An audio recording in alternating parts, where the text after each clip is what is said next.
As a former revolutionary anarchist who went so far to reject his first world privilege as to live on the streets for 11 years, no rabid leftist dare label me a racist. My background speaks for itself. Calling me some sort of supremacist will reflect only on you. Now let's get into this. As the body of Tyre Nichols was still cooling, before his loved ones could even hope to begin grappling with their loss, even prior to propagandist legacy media outlets learning any relevant details or had even seen police body cam footage, the leftist woke herd, the Democratic Party who employs them, and the leftist news outlets that issue their directives and report what they're told to in the words that their neoliberalist masters choose for them. The maniacal mob proved again a proper death cult as they clambered over one another in a desperate panic to be the loudest voice promoting the false narrative that his horrific death was somehow the product of systemic racism and white supremacy.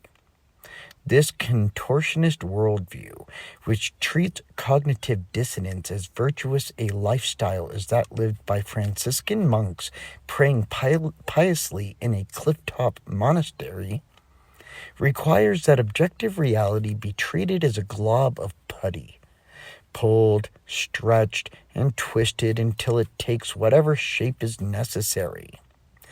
All over the media and internet, the same statement is being posited as if the mere act of repetition can make it true. That if we don't think black cops murdering a black man is evidence of white supremacy, then we don't understand systemic racism. To all the race-baiting master manipulators bending over backwards to use hatred, a misrepresentation of history, and the bigoted assertion that members of a race are all the same to marginalize and isolate, to create an echo of the worst genocides of the 20th century?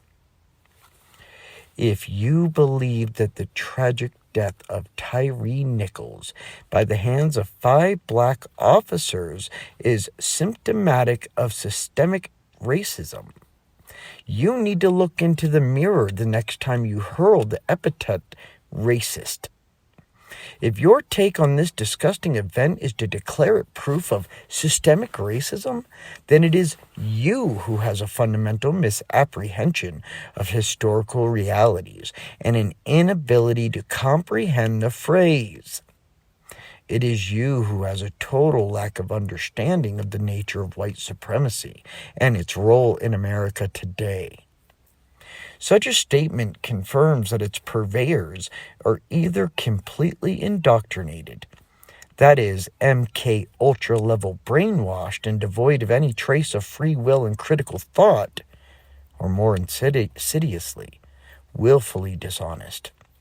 The former can be forgiven their naivete, the latter publicly scorned as professional, lying hate mongers, and blamed for deceiving those without the foresight required to peer through the veil of propaganda, and responsible for the historical repercussions that might result.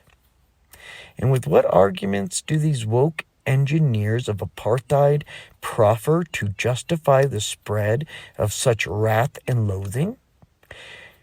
With claims that are as misinformed as a gender studies PhD upon entering the real world.